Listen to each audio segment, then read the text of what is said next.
지난 8일부터 지금까지 수도권을 중심으로 정말 많은 비가 내리고 있습니다.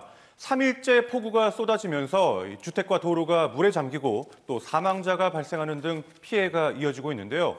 자세한 내용 날에서 취재했습니다. 지난 월요일 오전부터 인천광역시를 중심으로 폭우가 쏟아졌습니다.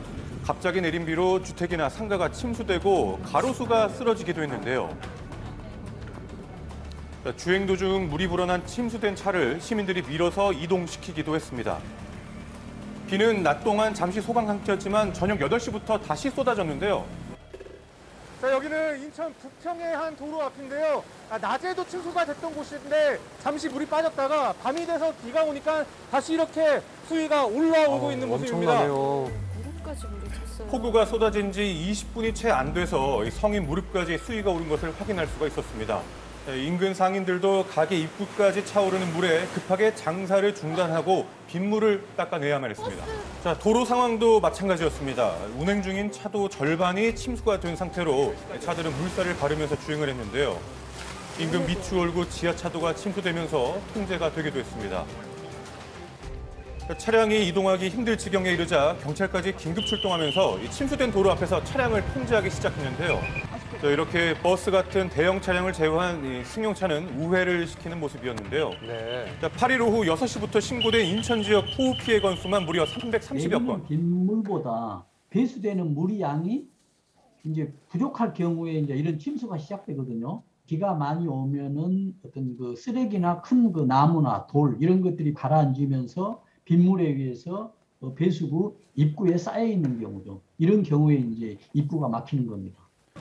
자, 이번 비로 강남 서초 일대 또한 거대한 물 웅덩이로 변하기도 했는데요. 기상청은 이번 폭우가 이례적인 현상이라고 말합니다.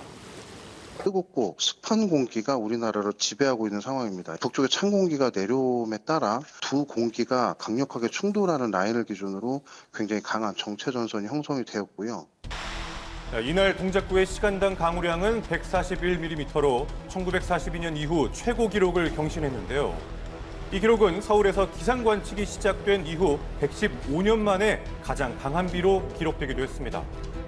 3시간 강우량이 60mm 이상일 때 발효되는 호우경보와 비교하면 말 그대로 물폭탄이었던 겁니다.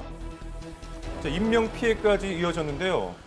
이곳이 사고 현장입니다. 바로 이 빌라 지하가 물에 잠기면서 이곳에 살고 있던 일가족 3명이 사망하는 안타까운 사고인데요. 지금 현장을 보시면 아직까지도 물을 빼내는 배수 작업이 한창 이뤄지고 있는 중입니다. 갑자기 들어차서. 네, 어제 오전 12시 25분 이곳에 살던 40대 여성 2명과 13세 여아가 숨지는 사고였습니다. 너무 안타깝네요. 자, 이들은 전날 오후 9시 지인에게 침수 신고를 요청했다고 하는데요.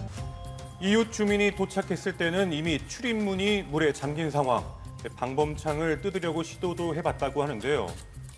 자, 뒤늦게 구급대원이 도착해 배수 작업을 하고 구조를 해봤지만 발견했을 때는 이미 사망한 상태였습니다. 동작구에 위치한 반지하 주택에서도 50대 여성이 주택 침수로 숨졌고 또 서초구 지하 주차장에서 차량을 확인하고 있던 남성도 이 지하에 물이 차면서 실종이 됐습니다. 지하에 고립이 되면 탈출이 쉽지 않다고 하는데요. 물이 절반 정도 갇혀 있을 경우는 문 열기가 굉장히 힘들어요. 이제 수압이 그만큼 크다는 얘기거든요. 가로 세로 높이 1m가 밀려올 때는 1톤의 무게가 밀려온다고 생각하면 되거든요. 사고 이후 12시간이 지난 시점이었지만 아직까지 반지하 세대는 물이 빠지지 않아서 생활용품들이 집 안에 떠다니고 인근 지하 주차장도 완전히 물에 잠겨 차량 형태도 확인할 수 없는 모습이었습니다. 자, 게다가 전체적으로 이 지반이 약해져서 땅 꺼짐 현상도 속출하고 있었는데요. 지금 이 앞을 보시면 폭우로 인해서 지반이 약해져 있기 때문에 지금 작업을 위해서 출동했던 소방차도 지금 싱크홀에 빠져 있는 모습입니다. 자, 이번 폭우에서 순식간에 물이 불어나 대피하지 못하거나 땅 꺼짐, 배수구 역류로 인한 사고가 유독 많았는데요. 마지막 끝 어느 부분에 배수장이 있을 거 아닙니까? 그러나 그 배수장에 물이 넘쳐서 배수관을 통해서 반대로 넘어오기 때문에 이런 상황이 되면 역류하는 물과 내리는 불이 동시에 늘어나서 순식간에 물이 차고 있는 상황이 되겠습니다. 갑자기 내린 많은 비와 배수 시스템의 용량 부족으로 물이 역류하게 됐고 이로 인해 물이 더 빨리 차오르게 됐다는 것. 안전 디딤돌 앱 이용해서 기상 정보 그리고 가까운 대피 장소 찾기 등 재난 상황에 집중하시고요. 안전신문고 앱을 이용해서 신고하시면 도움 받으실 수 있습니다. 네, 매년 폭우로 반복되는 피해, 대비가 미흡했다는 지적이 이어지고 있는데요. 부디 더 이상의 큰 피해는 없어야겠습니다.